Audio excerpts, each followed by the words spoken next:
Underdog. Damn. Unleash the power. Jayson Waller here, True Underdog Podcast. I am super excited right now. I have got the OG, the Prince of Podcasting, Mr. John Lee Dumas. He's an entrepreneur. He's an author. He's a podcaster. He has the Entrepreneur on Fire podcast, one of my favorite podcasts out there, talks about entrepreneurs and business and growth. And he's got the book, The Freedom Journal, The Mastery Journal, The Podcast Journal, and The 100-Day Goal Journal. How are you doing, John? Well, listen, brother, I'm fired up to be here. Good. You just got a lot of great energy. I'm going to try to match it the best that I can. Well, hey, we opened up by I asked you how you're doing. You said Puerto Rico's great, sunshine and birds are chirping, life is wonderful. I'm here in Michigan. I'm the complete opposite. I've got snow. It's like 30 degrees. So I am a little envious here. So we got to make choices. That's right. Well, listen, I myself am an entrepreneur. I run a great business called Power Solar, but I started the podcast game a little less than a year ago. I'm still learning. I am a baby. And listening to your podcast and seeing some of your story, you being an OG and making a lot of money. I mean, you've got, I believe it's over 1 million monthly listens and over $18 million in revenue since 2012. So congrats to that. Let me ask you this. You were just a simple country boy, grew up in Maine. What made you get into podcasting? Like, where did that mindset come from? Yeah, Maine, Michigan, a lot of similarities, a lot of Great Lakes, a lot of cold winters. So, listen, we're brothers from another mother, my man, for sure. Right, but, that's right. For me, it was just like, I grew up in the great state of Maine, like I mentioned, went to college on an Army scholarship. I spent 8 years as an officer in the Army. Then I tried a bunch of things after that. I was in law school, corporate finance, commercial real estate, and nothing was just clicking. It just wasn't clicking for me. I wasn't passionate or enjoying my career paths that I had chosen. So I kept quitting and trying something new. And finally, I just started stumbled upon podcasts as a listener because I was just trying to learn from other businessmen and women. And I was just like, this is the best medium. This is really inspiring stuff. Yeah. And I just again, I got it. I understood the medium of podcasting. It was this free, valuable, consistent content that people were kicking off that was on demand. You could press play, you could press pause when you wanted to. And I said, man, I'm going to go and subscribe to a daily podcast that interviews entrepreneurs. And I went, Jayson, to the Apple Store. This is back in 2012, and it didn't exist. And I said, how's that possible that there's not a show that's interviewing an entrepreneur 7 days a week? Because I would listen to that show. I can't believe that there's nobody doing it. And I decided to kind of take Gandhi's advice and be the change you want to see in the world. And I launched Entrepreneurs on Fire back in 2012, and I've done over 3,000 episodes to date. We have over 100 million listens of the show. And, we've actually recently crossed the $20 million revenue mark. And, nothing as far as the kind of gross revenue that you're doing. But, one thing that we're proud about is, man, we have an 80% net profit margin. So we get to keep all the money that we make in this world. And life is good down here in Puerto Rico. And I'm just excited about it. Well, that's a great story. First of all, thank you for your service. People don't say it enough, I'm sure, that, you're busting your butt and helping defend our country. I think that's important. But you've had a really dynamic career, did some things. And then your aspirations to hear entrepreneurs, was it because you kind of wanted to do your own business? You were bouncing around? Was it to get some, food for the soul of how do I open a business? What things are they overcoming? How do I get better? Was that kind of the drive at first when you decided you wanted to hear that and then ultimately create that? It was freedom. I wanted freedom and control of my life. I loved serving my country. I loved being an officer in the Army, but man, I wasn't cut out to take orders for my entire life. I could do it for the time I was in, but not for my whole life.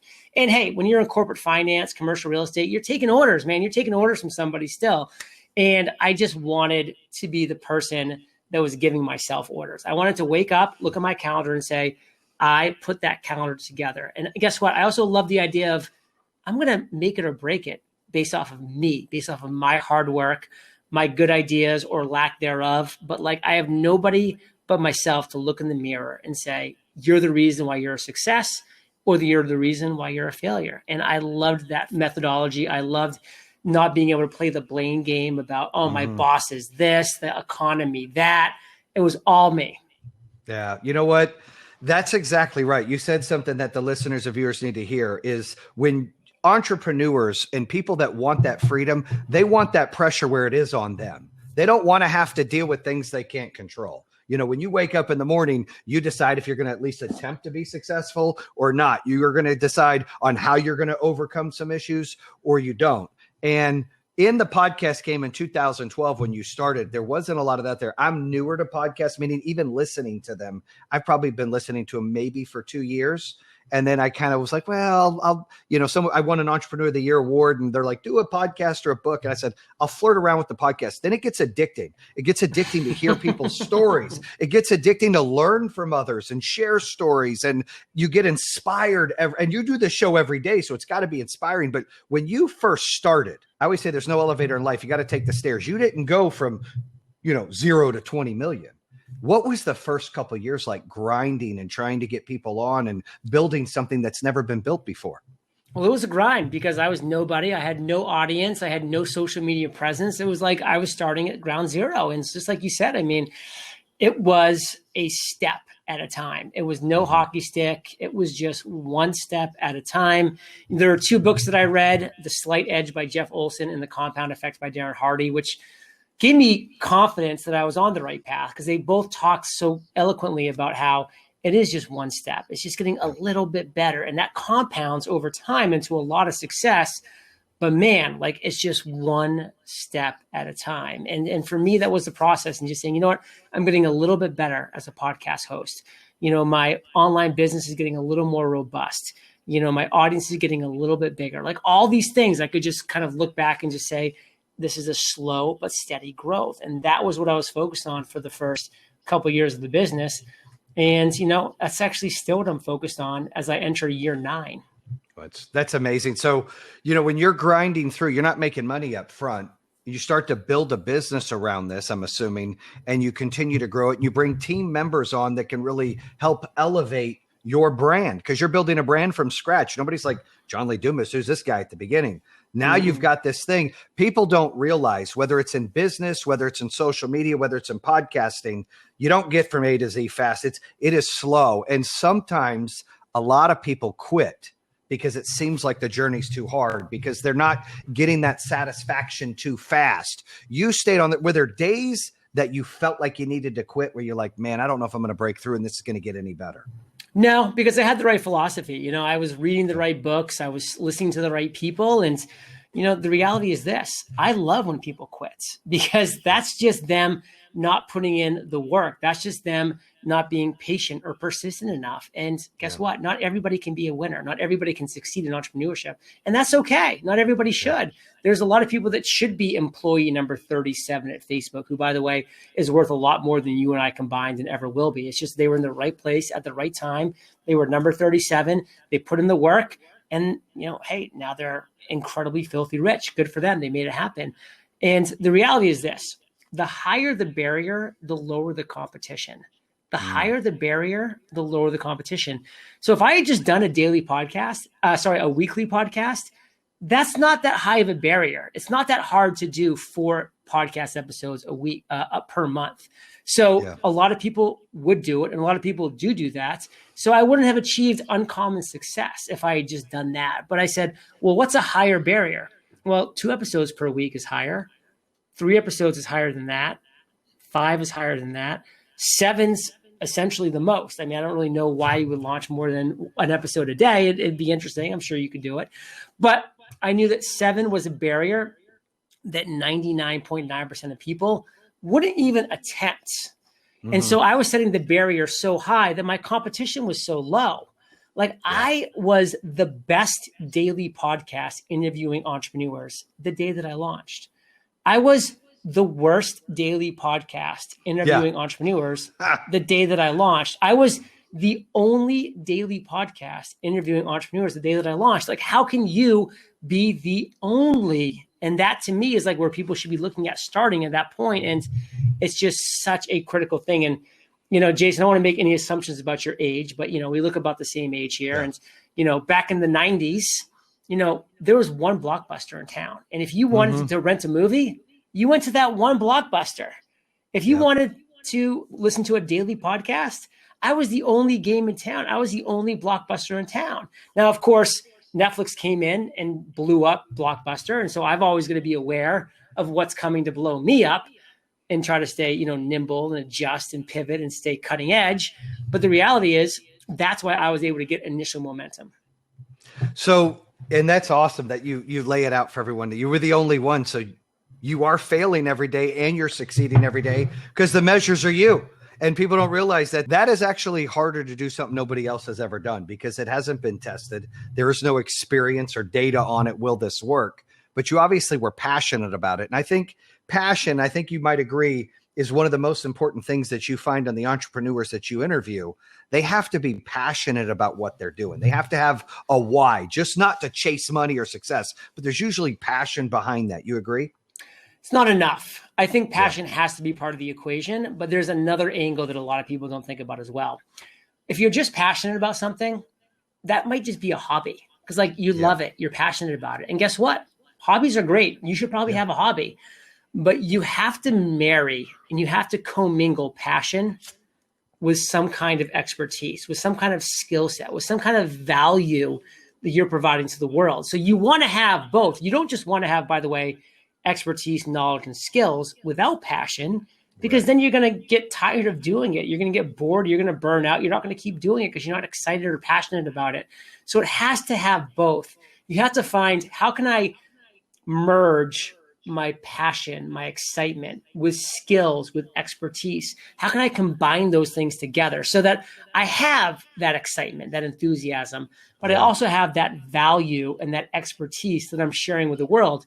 Because you need both of those to have a successful business equation going forward. So, John, when you moved to Puerto Rico in 2016, you and your wife moved there and you started working from there.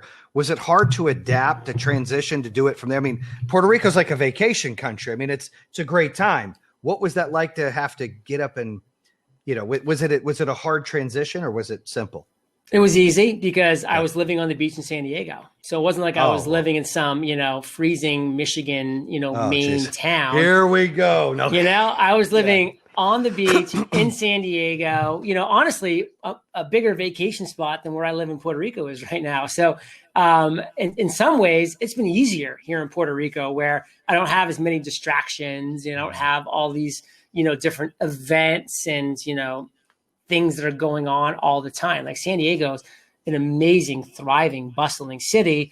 Puerto Rico, where I live, it's kind of a quiet, community. Not much is going on here. I love it, but I mean, at the same time, it's less distractions. And plus, I get the added incentive of only paying a total 4% tax, no state tax, no federal tax, 4%. So knowing that I get to actually keep the money that I make in this world, it's an amazing feeling. Yeah, well, there's going to be a change at the White House. So I know my taxes are probably going to go up a little bit, but for whatever that's worth, I've actually honestly, seriously looked at, I've got 4 kids and a granddaughter. I'm 41, but I looked at, well, see, we're the same age then. So, you're not a grandfather yet though. Not even a father yet. So I'm quite a ways behind you. Okay. So I have a 22-year-old, a 16-year-old, a 13-year-old, and a 10-year-old. And so my 22-year-old. And how old is your grandkid? She is 18 months. Ooh. So me and my wife had Hannah when she was 17 and I was 18. And we've been together since. But I had all my kids early. I got 8 years left until I can travel the world and buy a yacht and do great things. Right now, I'm dad and grinder entrepreneur. But I wanted to ask you, during COVID, how did that affect, your show at all? And did you hear some really remarkable stories thus far that you may have interviewed recently about how they overcame COVID, like for their business? Yeah, so there's a lot of businesses that really relied on like walk-in traffic or, a lot of like businesses that were like in downtown city areas that relied on, those cities having people working in the downtown area, for their business. And they've had to transition, and what I've really seen, the ones that have done it successfully have been ones that have said, what are the new struggles that my current customers have? I have current customers who know me, they like me, they trust me, they use me. And now it's a different world. So they're not able to still, I'm not able to solve their problems in the same way that I was before COVID because the world's different. But my same customers who still know me, like me, and trust me, they have problems still. They're just different problems. How can I solve those problems? And they're doing that. And for some people, it's just a little shift, like a little tweak, and they're able to do that. Some businesses, it's a whole 180-degree change. But whatever it is, they're making those adjustments successfully. That's what I'm saying. Yeah, no, in our business, we got a little nervous early in March and April, and the executives went off of payroll. We had about 730 employees before COVID. We're over 1,700 now. So we have almost tripled in size, or almost doubled in size, a little over double, almost tripled in size. And then our volume, we had our best month last month at 68 million in sales, where before that was 22. But it's because we're in an industry with battery and storage and solar, and we were able to maximize TV time, and we were able to build that relationship. We saw an opportunity. And so a lot of other business owners that I've talked to and have relationships with, they, like you just said, they either pivot or they do something to find an opportunity. They don't look at it as a barrier. They look at how can we really make this a difference to help with the world, what we're doing today, and grow our business. And I think the biggest key was, and I want to know some of the entrepreneurs you spoke to, with a lot of A and B players out there that were losing their jobs, being at businesses that couldn't make it. I know we picked up so much talent. I challenged every one of our directors. We have an 80-20 rule. Every month they have to replace 20% of their staff. It's close to it. If it's 30 this month, it's 10 next month, because we want A's and B players all the time. We want people that are go-getters and passionate and hungry and want to do things. So we were able to pick up a lot of talent. Have you seen that in a lot of your interviews with some of the businesses where they're picking up all kinds of talent and really growing their business the right way? 100%. Because right now, people are looking to, say, what does the future look like? This new future look like? And they're looking to align themselves in the right industries, in the right areas. And a lot of companies that are slow to evolve or slow to pivot or adjust, the best players in those companies and businesses, they can see that and smell that a mile away. So they're making shifts into industries and into companies that are forward thinking, that are staying cutting edge. So 100%. What about, now I'm a newer podcaster. What would you tell listeners out there? I have a lot of friends trying to start a podcast, beginning to do that. And I feel like I got a little lucky and stumbled, had some good guests with some of the relationships I have in business and with some of the athletes, but still I've got a good team. I have a Hala and her team. We reached out to you guys. I've got a good team. What would you say, like, to someone like me who's a year in, that it's kind of going good, and someone just starting? What kind of tips would you give people to start a podcast? Well, for people that are looking to start a podcast, very simple. Visit freepodcastcourse.com. freepodcastcourse.com. It's a completely free course that I created. It's amazing. It will teach you everything you need to know on how to create and launch your podcast. Now, once you've already launched and you're like Jayson and you've got some traction and some momentum, there's a very simple question I would ask you. How many guests have you been on other shows? So how many times have you been a guest on other people's show in the past month? 3. Okay. I've been on 20, and I've been doing this for 8 years. And that's my average every single month. Because guess what I know, Jayson? I know that podcast listeners listen to podcasts. So right now, by being a guest on your show, I know that if I deliver real value and I connect with hopefully a lot, or at least some of your listeners, I'm going to become one of the 7 podcasts they listen to, because the average podcast listener listens to 7 podcasts. They're going to keep listening to the Underdog podcast because, you're crushing it. They know, like, and trust you. I just want to be one of their 7. So I hope people that listen are going to go listen to Entrepreneurs on Fire as well. And they're going to get some great value from that. And I keep doing that every single month. And that has compounded over time into my 1.4 million listens that I had last month. So you need to step your game up in that area. I know. Hey, and there's COVID. It's not like I'm traveling back and forth between our states. I got to grind. I mean, You're in the studio, baby. Make it happen. Here in the office, I'm making it happen. So that's a great tip, and that's good to know. I started to get on a few shows here and there, because it was just bringing guests on. And then it was like, I started getting invited to some, and I was like, this is cool. This is cool. All right. And then I'm able to share them. Hey, here's mine. Here's yours. So I can see how that works. And so you've been on a lot. What about a lot of people don't realize, a lot of listeners don't realize that this is a business. You know, it doesn't start out that way. I'm not making anything. And if I am, it's going back to our investment anyways. But, you know, this takes time to nurture and really, just like any other business. It's when I opened the solar company, I get paid for 19 months. I sold my house, put everything into it. When you did this, I'm sure there was a period of time you weren't making money, and then it starts to happen.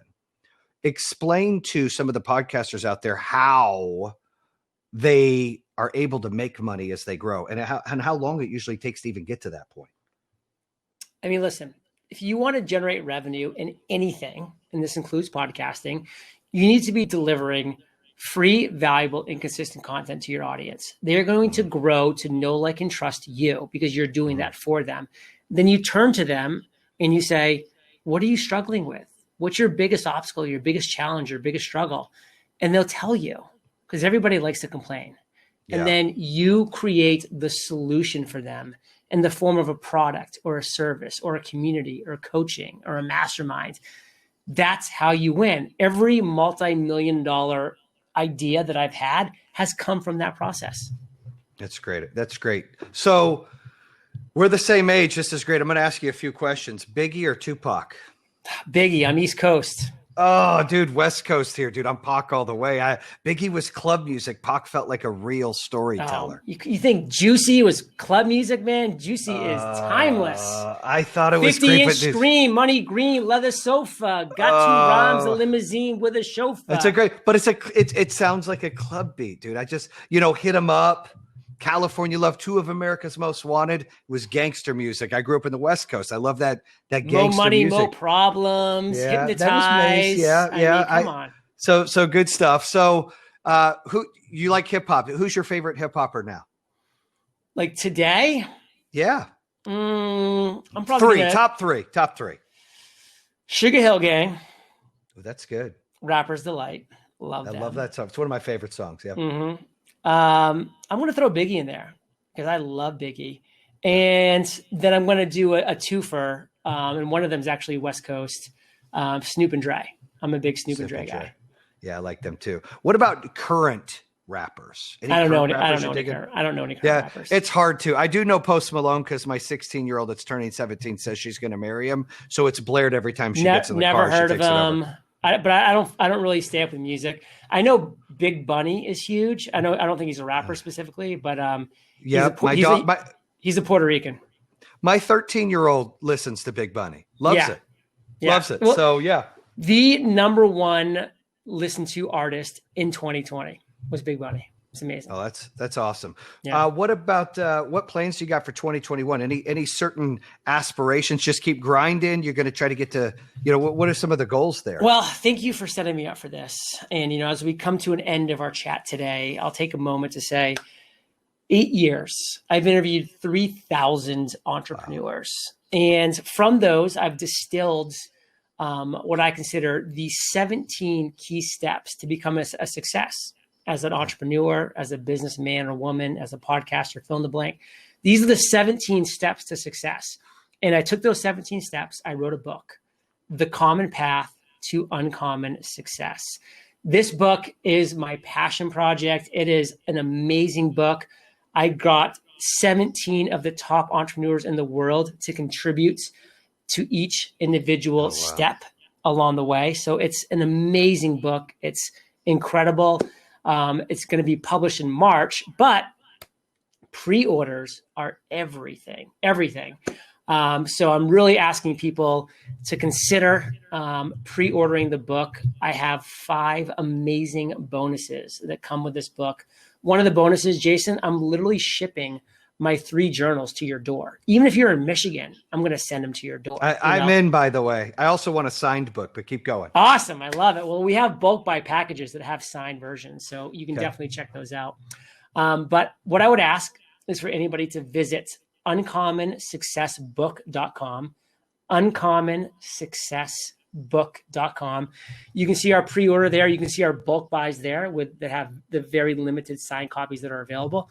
And it would mean the world if anybody wanted to pre-order a copy for themselves, for multiple for their loved ones, because pre-orders are everything, Jayson. They literally, this day and age, for Amazon, for other places, they're everything. Like you got to get the pre-orders in. And that's why these 5 bonuses, I just shared one of them, which I'm sending 3 journals to your door, literally. So you're getting hundreds of dollars of value for, just pre-ordering this $15 book. So it would mean the world, and I would be very grateful. Perfect. Well, thank you so much. How can they find you on social media and the podcast? And hey, if you ever want a solar badass, dude, I'm your guy. You holler at me next year. You ready for me to come on? All right, Jayson. Hey, just say it. Hey, when I see your application come through, I'll be very excited. I know I will. So this is what it's all about. eofire.com. That's our headquarters. We have free courses for entrepreneurs there on podcasting, funnels, big ideas, all free, all for you. My podcast is Entrepreneurs on Fire. So if you love Jayson's show, you'll love mine too. Make me one of your 7. And again, the strong call to action is please visit uncommonsuccessbook.com. You won't regret it. Pre-order a copy, at least one for yourself, hopefully multiple more. And you're going to get unbelievable bonuses as a result. I'll make sure our leadership team gets it. I appreciate it. I will be pre-ordering it. Thank you so much, John. You be safe in Puerto Rico. That's a wrap here on True Underdog. Check out the podcast. Bam! And that concludes another episode here on True Underdog. If you're interested in hearing more, make sure you subscribe at iHeartRadio, Spotify, Apple Podcasts, or the YouTube channel. You can always visit trueunderdog.com. Subscribe to all of them. Make sure you check out our newest episodes coming out on Mondays and Thursdays. True Underdog, baby. Bam!